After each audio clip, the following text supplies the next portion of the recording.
Muy bien, pues como no podía ser de otro modo, en esta casa, después de oír la voz de los sindicatos, vamos a oír la voz de las organizaciones empresariales. Nos acompaña Bárbara Dorn, que es miembro, representante de la Organización Empresarial Alemana, de la organización más importante de Alemania, y le va a introducir casi patrono de esta casa, todavía oficialmente no, pero en un futuro próximo patrono de esta casa, Jordi García Viña, en representación de COE. Jordi, gracias. Muchas gracias. Las primeras palabras, como no pueden ser de otra manera, agradecimiento a la Embajada de Alemania y a la Fundación por haber organizado esta conferencia tan interesante y de la que todos estamos aprendiendo tanto. También agradecer y dar la bienvenida a nuestros colegas alemanes. Muchas gracias por estar aquí, muchas gracias por haber aceptado haber venido y por todo lo que nos están explicando, que yo pienso que está siendo realmente muy útil en el futuro para lo que nosotros vamos a trabajar.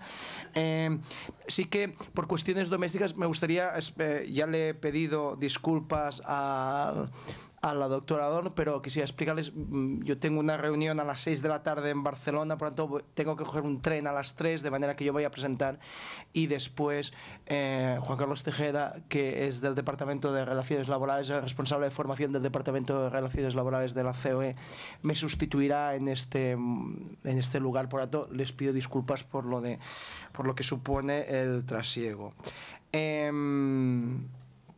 Yo no voy a dar la opinión de la COE sobre la formación por dos cuestiones muy claras. Uno, porque, tal como ustedes han visto, hemos empezado el camino y, por tanto, cuando uno empieza el camino, lo que tiene que hacer es esperar y tener toda la predisposición posible para poder llegar a un buen resultado, y de esta manera en esto estamos.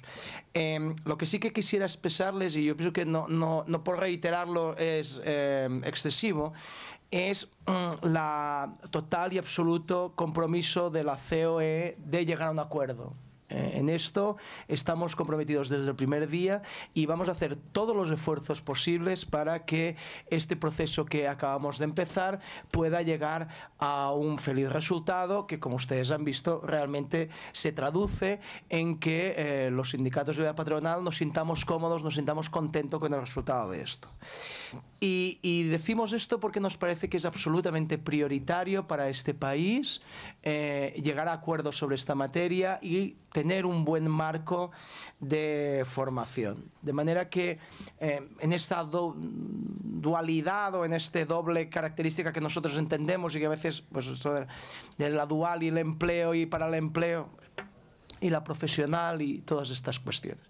En todo caso, yo sí que quisiera expresarles ese compromiso que tenemos los empresarios, la COE y la CEPIME, en todo aquello que pueda conseguir avanzar en la reducción de parados en España, en la mejora de las competencias de los trabajadores ocupados. Cualquier de estos mecanismos, nosotros vamos a estar en primera línea desde el primer día y hasta el último momento para llegar a acuerdos que, como bueno, yo pienso que es patente, sucede en Alemania y en otros países de la Unión Europea, es el mecanismo que verdaderamente da acuerdos.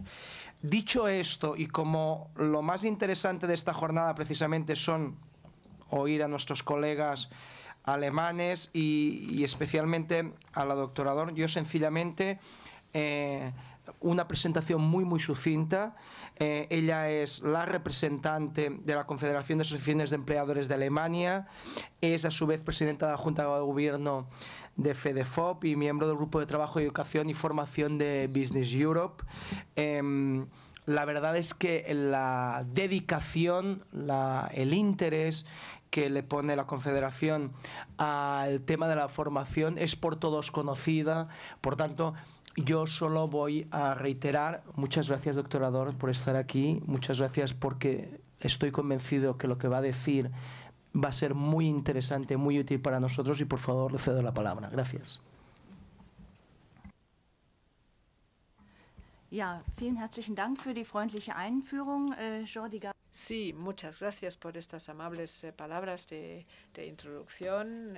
Querido Jordi, yo les he presentado unas hojas de información en inglés donde pueden leer lo que ahí digo, pero no he preparado una PowerPoint presentation aposta porque al ser el último interviniente me parece útil intentar basarse un poco en lo que ya se ha ido diciendo para redondear el panorama. Yo, por una parte, estoy aquí como representante de una de las partes del partenariado social, a saber, de los empresarios alemanes, para presentar nuestra óptica acerca de la formación continua, y desde luego puedo suscribir prácticamente todo lo que mis colegas ya han dicho. Yo voy a empezar por intentar aclarar un pequeño malentendido del señor Moreno Chamorro, porque en su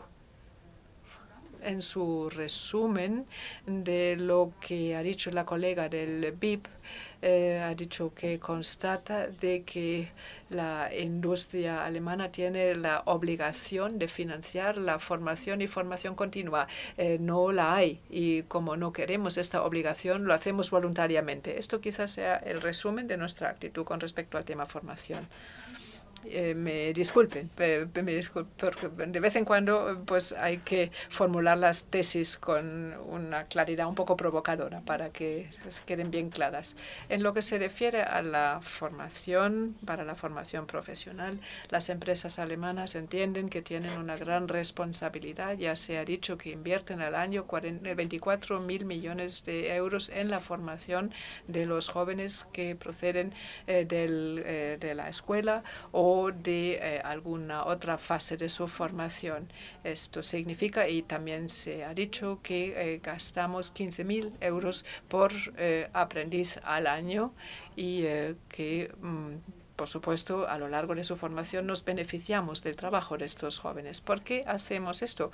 No porque es un buen negocio entre el aprendiz y la empresa formadora, sino porque nosotros como industria estamos convencidos de que si nosotros seguimos asumiendo la responsabilidad de la formación, como es tradición desde hace siglos en Alemania, tenemos la garantía de tener esa mano de obra cualificada que necesitamos. En muchos países se sufre del abismo que separa el mundo de la educación del mundo del trabajo. Pues nosotros intentamos cerrar esta laguna por asumir este papel en la formación, lo que nos permite también decidir cuál es la formación que queremos ofrecer y cuáles son los jóvenes a los que queremos formar como empresarios.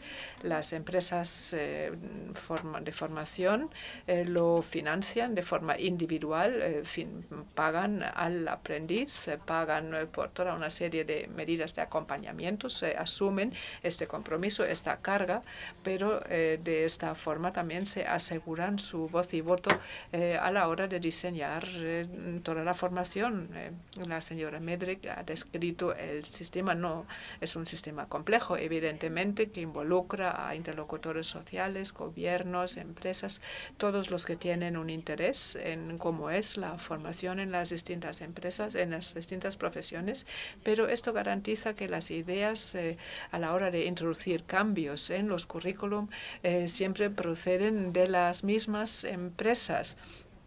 Son las mismas empresas las que detectan que una determinada formación ya no se ajusta a la demanda en un momento dado. Por ejemplo, en la industria del textil o en la industria química, ven el desajuste, pues entonces se juntan con representantes de trabajadores y de empresarios del sector, de la administración, y se diseña pues una innovación en la formación que hace hace que esta se ajuste a la demanda. Y esto también hace que las formaciones sean las adecuadas y que las empresas las impartan a gusto, que los jóvenes los acepten a gusto. 2/3 partes de los aprendices se quedan en las empresas que les han formado, no es casualidad, y el restante tercio no va al paro, sino normalmente van a otra empresa del sector. También es cierto que no todos los jóvenes quieren permanecer en una misma empresa, sino quieren ver otras cosas. Muchas veces tampoco empiezan a trabajar exactamente en la profesión en la que ya lleva 3 años estudiando, sino a lo mejor prefiere basarse en esta formación inicial para después emprender otra formación.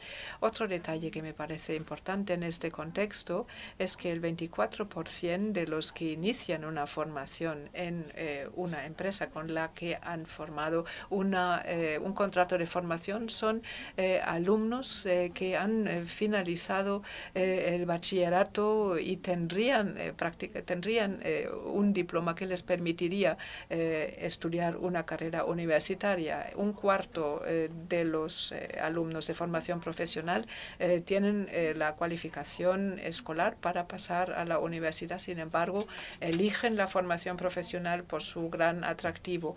Además, porque también a continuación les permite avanzar después a una formación superior, pero ya más práctica por la experiencia práctica obtenida. Y también existe otra modalidad. Hay unas 16.000 personas jóvenes que están llevando a cabo una formación combinada, formación profesional y carrera universitaria a la vez. Por supuesto, es un gran esfuerzo, pero terminan teniendo los 2 diplomas con la ventaja de que durante su formación profesional pues han percibido un sueldo de entre 600 y 800 euros al mes, y porque durante todo ese tiempo también ya estaban asegurados en la seguridad social. Estos sistemas también nos permite poder elegir y tener un alto nivel de los candidatos a la formación profesional. Hay que saber que la formación dual en Alemania es una formación es una formación profesional a un nivel alto, ¿no? Para los débiles y estos segmentos más débiles no pueden acceder de forma directa a la formación profesional, necesitan cualificarse en unos cursos preparatorios y solo después pueden emprender una formación dual, lo que alarga todo el proceso. Esto es negativo para todos. En esta primera fase preparatoria, pues ahí así que se les tiene que financiar a partir del presupuesto general del Estado. Para las empresas significa que estos jóvenes que no pueden empezar enseguida son jóvenes que les faltan, pero es como una especie de taller de reparación inicial de estas personas.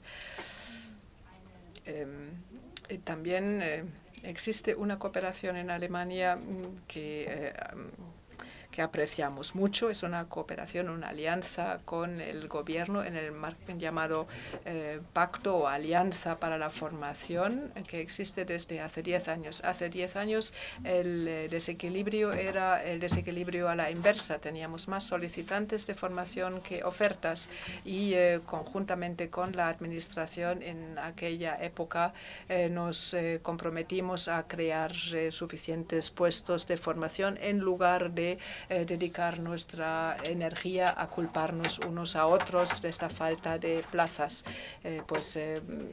Invertir energía en crear soluciones es una forma mucho más productiva de proceder. Este pacto de la formación sigue existiendo. Ahora las circunstancias han cambiado y ahora queremos incorporar también a los sindicatos a este pacto y en el próximo otoño esperamos conseguirlo. Estamos en una fase muy interesante. Este pacto para la educación y de la política educativa alemana en general ha cambiado y va a seguir así en los próximos años, porque ahora nuestro problema es encontrar suficientes jóvenes que quieran o bien formarse o bien trabajar.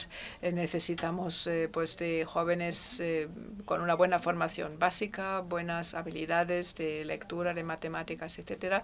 Por esto también queremos incorporar a las escuelas en este pacto para garantizar que preparen a sus alumnos para que alcancen este nivel. La formación profesional es algo que ya se aborda durante la enseñanza secundaria, porque hay muchos jóvenes que no saben cuáles son las profesiones que existen, que les podrían convenir o interesar, o para las que se pueden sentir preparados pues para subsanar este problema.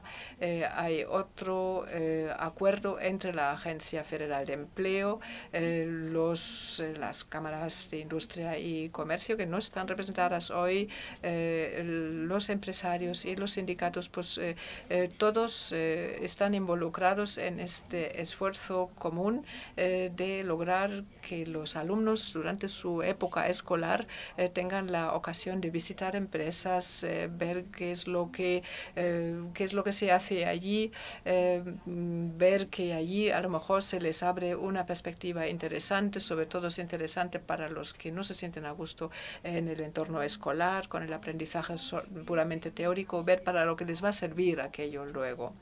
Otro importante tema es el de los convenios colectivos, pero tampoco tiene una importancia excesiva. En los convenios colectivos se negocia la retribución a lo largo de la formación en las empresas de formación, o sea, la retribución que se fija en el contrato de formación, y en algunos sectores incluso se negocia en el convenio colectivo el número de plazas que se van a ofertar, pero esta es una excepción y varía de un sector profesional a otro. Por ejemplo, en la industria química es así. Me gustaría continuar con algunas observaciones sobre la formación continua, que es lo que realmente es el tema de hoy, pero que es continuación de la formación para la formación profesional, y es por lo que se ha hablado de ello en varias de las presentaciones hoy. La formación para el empleo es un ámbito desregulado y tiene que seguir siendo así. Lo menciono expresamente. Hemos hablado antes, por ejemplo, sobre la formación para el empleo para los desempleados, como lo ha mencionado el señor Henkes, y también el señor Nordhaus han hablado sobre este asunto, y da la impresión de que la formación continua en Alemania es algo que se negocia entre agentes sociales o que incluso se elabora en acciones conjuntas con el gobierno. Eso se limita a una parte muy pequeña de la formación continua. Todo lo que hace la Agencia Federal de Empleo se concentra en los desempleados, y cuando la Agencia Federal de Empleo intenta diseñar medidas para personas que están trabajando, son medidas para grupos excepcionales, trabajadores mayores de 45 en pequeñas empresas, jóvenes que no tienen ninguna cualificación profesional. Pero si comparamos las cifras, me parece que se ha dicho que hay 2.300 millones que gasta la Agencia Federal de Empleo en total para políticas activas de mercado laboral, para formación para el empleo. Entonces, tenemos que tener en cuenta que la economía privada gasta 28.000 millones para la formación para el empleo de sus trabajadores. Es decir, esta formación que se inicia en el nivel empresarial, que cumple determinadas reglas en función de la ley de comités de empresas, que se concierta con la representación de trabajadores. Ahí se informa, ahí se asesora, pero en principio en Alemania el nivel de la empresa es el nivel en el que se realiza la formación para el empleo, donde se inicia, donde se financia. Ahí llegan a un acuerdo trabajadores y empresarios para saber cómo se van a distribuir distribuir, digamos, las responsabilidades. En principio, la empresa es la responsable de la formación para el empleo, también financieramente. Y eso es así porque es importante que los trabajadores se sigan desarrollando para adaptarse a los cambios tecnológicos, para que se les capacita a asumir más responsabilidades. Y esta formación empresarial es una situación de win-win para los trabajadores y para el empresario. Y por ello, desde luego, los empresarios también asumen responsabilidad. El caso más frecuente es que el tiempo que se dedica a formación para el empleo se divide.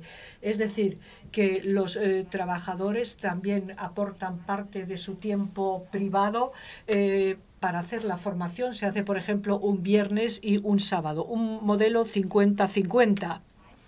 O que el tiempo que el trabajador, digamos, haya acumulado en sus horas anuales por horas extraordinarias, bueno, pues luego se puedan compensar, digamos, para la formación.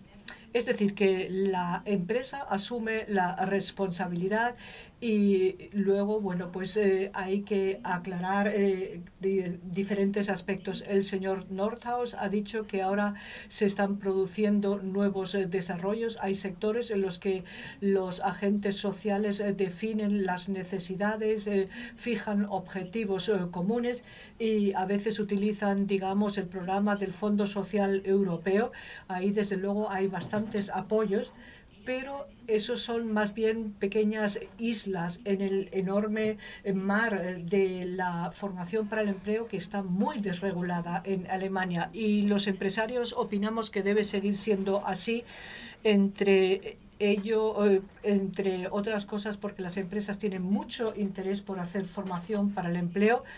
Y aparte de nuestra asociación patronal, hay muchas asociaciones patronales regionales, locales, etcétera, digamos, apoyan a las empresas para diseñar las adecuadas estrategias y para conseguir, digamos, que la empresa sea competitiva y los trabajadores estén bien formados.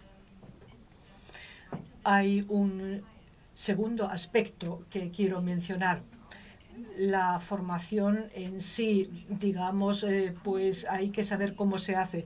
Si uno pues solicita un curso, uno hace el curso, luego vuelve a la empresa, eso es uno de los modelos. Pero luego hay otro modelo que siempre ha sido muy fuerte, digamos, en la práctica empresarial alemana, que es la formación, digamos, en el puesto de trabajo, para sobre todo equipos que siempre trabajan juntos, que tienen una especie de formador, una especie de coach que les enseña cosas nuevas y que también saben utilizar el aprendizaje electrónico para prepararse. Todo esto es cada vez más importante y esto desde luego facilita la tarea de empresarios y trabajadores para integrar la formación en la vida cotidiana. Ahí los obstáculos son muy pocos. Por un lado, es necesario que determinados productos y servicios se entreguen a tiempo. Por otro lado, hace falta tiempo para la formación. Y claro, si una persona desaparece una semana porque está participando en un curso es más complicado, pero se puede hacer formación en el puesto de trabajo, se aprende, esto funciona a veces mucho mejor y los obstáculos son menores para hacer la formación para el empleo.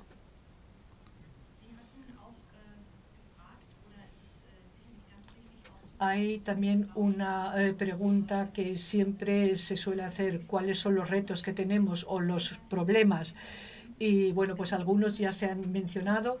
Yo creo que tenemos el problema de la gente joven entre 25 y 35 años que no tienen certificado de cualificación porque se han adentrado en el mercado de trabajo sin haber terminado la escuela, gente que se ha metido a trabajar. 1,3 millones de personas en Alemania. Hay la mitad ocupada, pero la otra mitad que, bueno, pues no está dispuesta a hacer una formación porque no le gusta seguir aprendiendo y tampoco quiere, digamos, estar viviendo de una pequeña retribución como aprendiz y por eso apoyamos la idea de la Agencia Federal de Empleo de fomentar este grupo, como ha dicho el señor Henkes, con los dineros de empresarios y patronos dentro de la Agencia Federal de Empleo para conseguir que la gente que no tenga cualificación pueda hacer un módulo para obtener un certificado. Hay otro asunto que se ha mencionado a lo largo del día, es el tema de los trabajadores mayores. Hay que mantenerles en formación, es una tarea que nos debe ocupar a todos. Ahí tenemos que motivar a los trabajadores mayores para seguir formándose.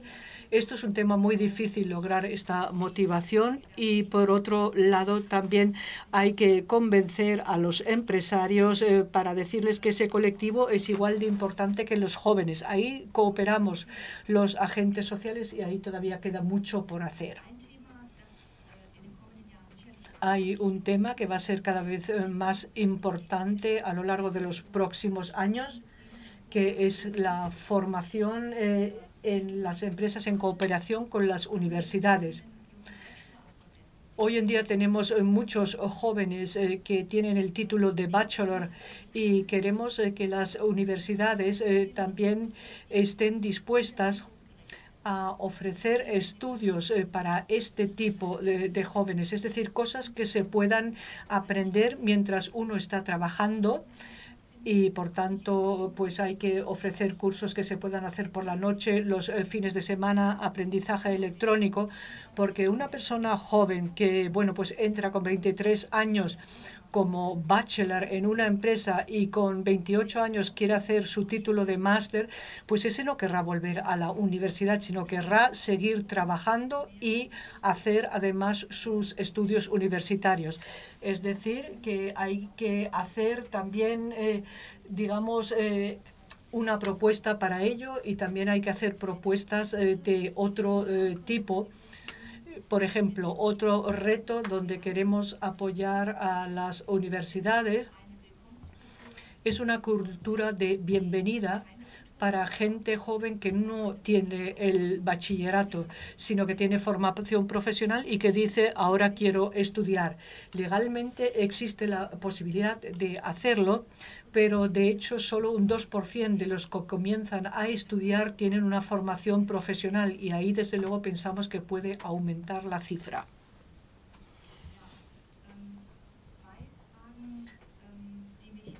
Luego, quisiera, digamos, hacer dos preguntas a ustedes para ver cómo es la práctica en España. Se ha mencionado en más de una ocasión que en España ya existe buena, digamos, experiencia con el reconocimiento de estudios informales, no formales. ¿Es así? Porque en Alemania tenemos bastantes dificultades a la hora de, bueno, pues desarrollar el marco nacional de cualificaciones. Se trata de las llamadas cualificaciones no formales. ¿En España ya han conseguido algo? ¿Podemos aprender de ustedes? Y una segunda pregunta, a la vista del hecho de que nosotros no tenemos fondos, digamos, para la formación, para el empleo, ¿por qué en España lo quieren hacer de esta forma? ¿Cuáles son las ventajas de crear estos fondos y esos sistemas de reparto en lugar de que la empresa individual pues asuma la responsabilidad? Y aquí lo quiero dejar de momento.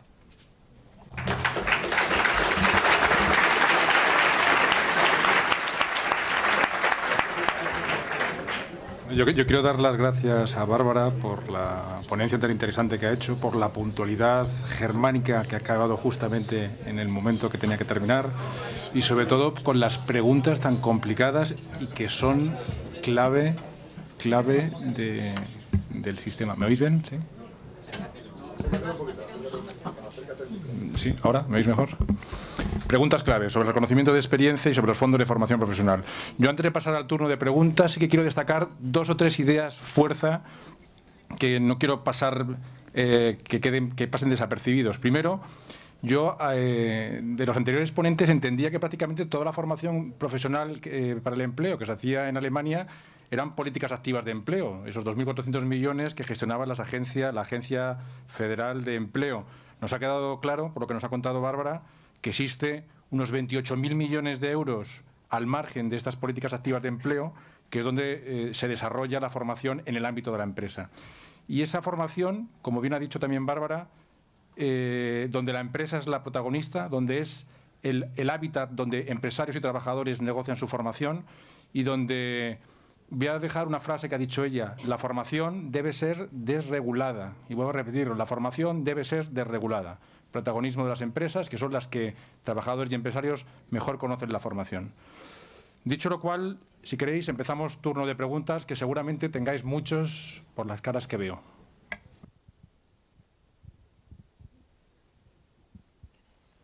¿O no? Bueno, si nadie se atreve a contestar, sí, por ahí tenemos una pregunta. Una pregunta. ¿Qué es formación desregulada?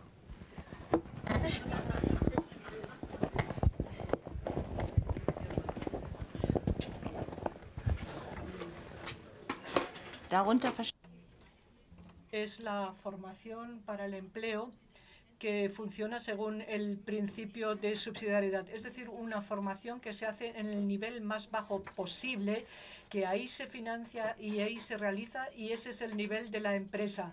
Regular significa para mí todo lo que es trasladar las decisiones a un proceso mucho más complicado. Y regulación supone sobre todo trasladar la decisión a los niveles superiores.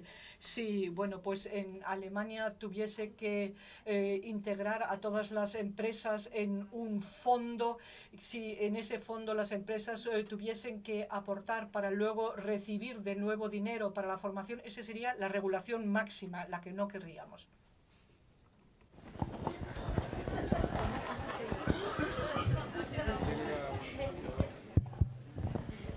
Bueno, en primer lugar, agradecer la presencia de todos los ponentes y lo interesante que ha sido la aportación de cómo es el sistema alemán. Ante las preguntas de la última ponente y que por qué tenemos interés en regularlo, yo le devolvería la pregunta.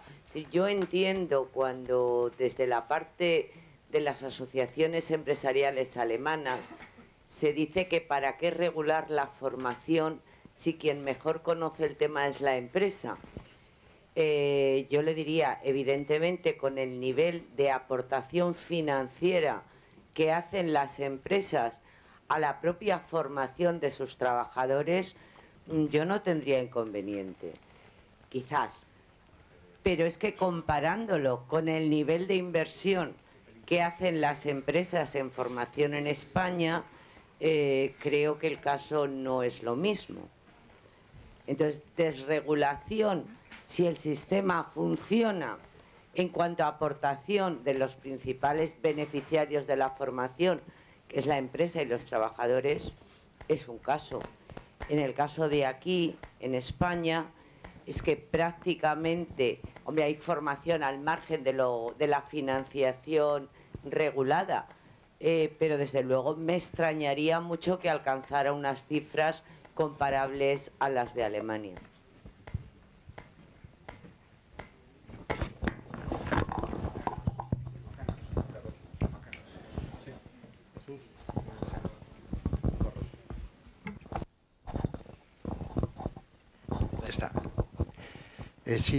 Buenos días. Voy a intentar contestar algunos temas a la doctora Dorn, que por cierto me ha parecido muy interesante su intervención. Vamos a ver, voy a intentar... los españoles nos caracterizamos porque ponemos siempre encima de la mesa nuestros defectos. Yo voy a intentar poner nuestros defectos y también nuestros atisbos de virtudes. Empezaré por un tema más concreto y luego ya iré a algo en el que voy a intentar ser políticamente correcto. En España tenemos un mecanismo para el reconocimiento de la experiencia. Como siempre en España creemos que haciendo una norma solventamos el tema y en el año 2009 hicimos un Real Decreto.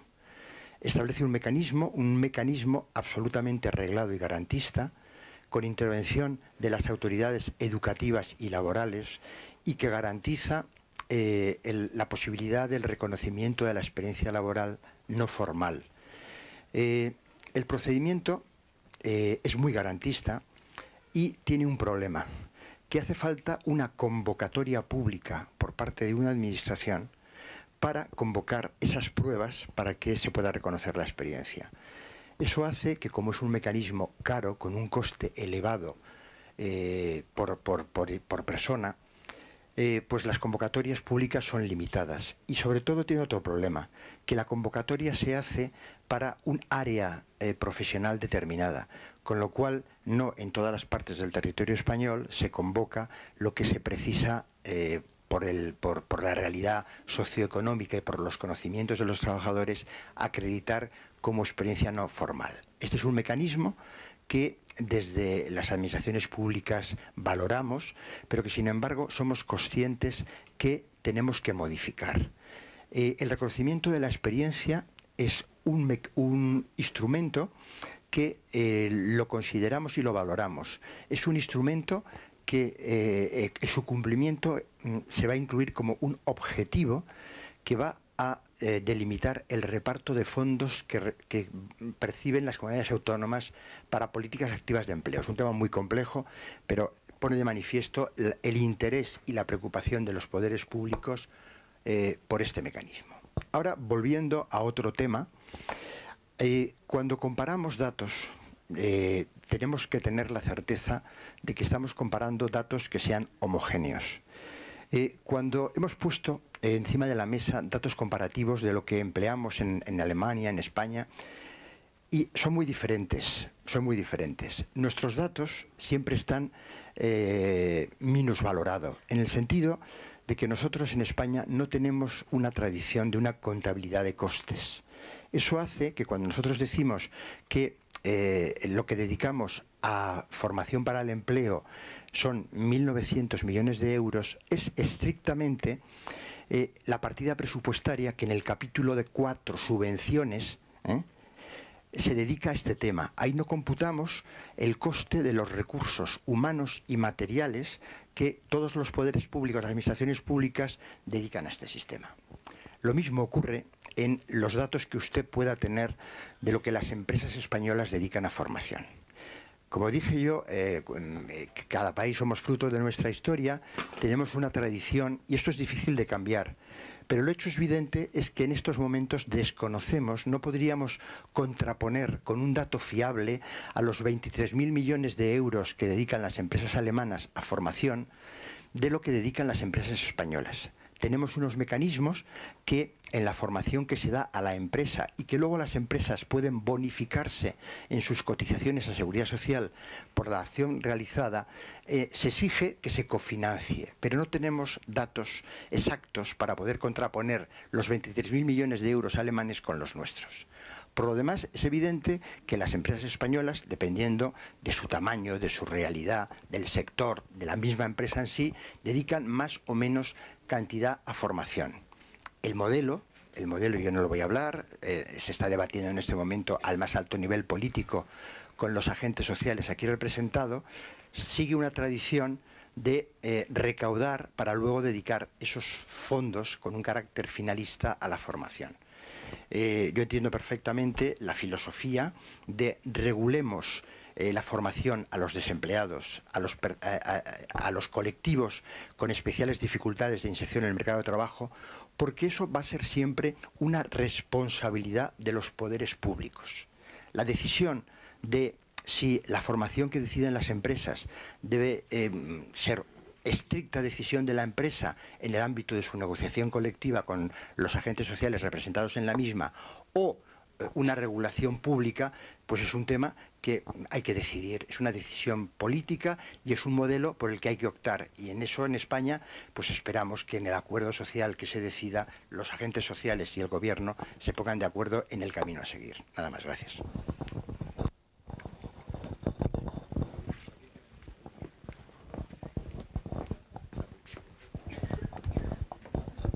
Sí, muchas gracias.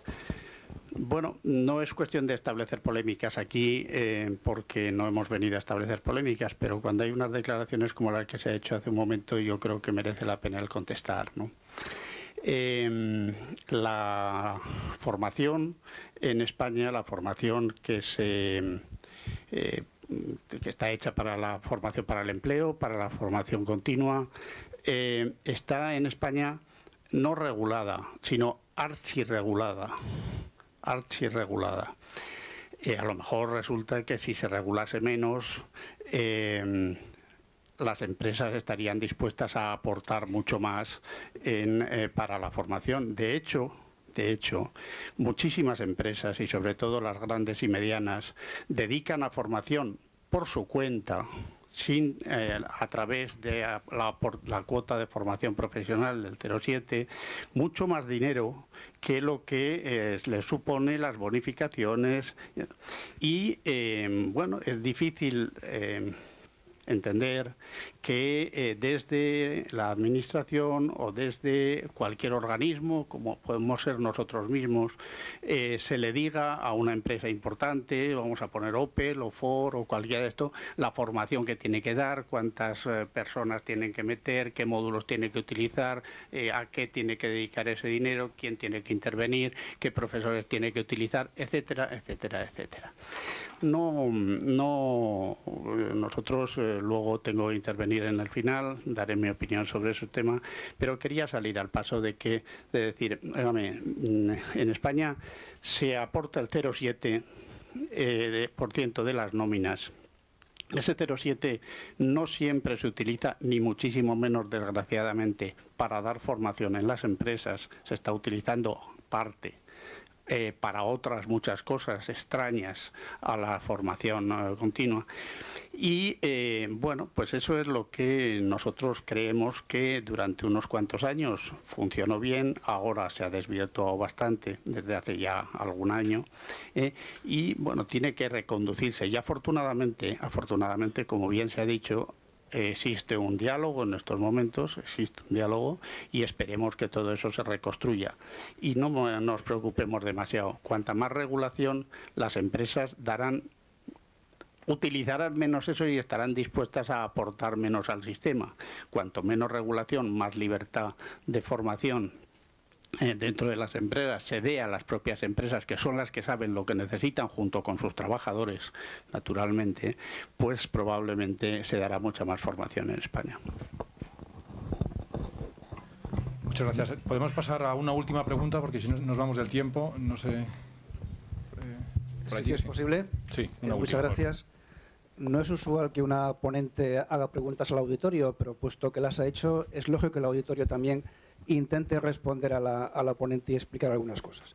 En relación con la pregunta sobre el reconocimiento de la experiencia laboral en España, yo creo que Alemania quizá podría aprender de España algo en cuanto a que España ha conseguido poner en marcha un sistema que ha regulado desde el año 2009 mediante un Real Decreto, pero debería aprender poco o no aprender casi nada en cuanto a la forma en que España ha utilizado esta herramienta, puesto que siendo una herramienta fundamental, puesto que es el punto de partida para que un trabajador pueda poner en marcha su carrera profesional cuando no tiene nada reconocido.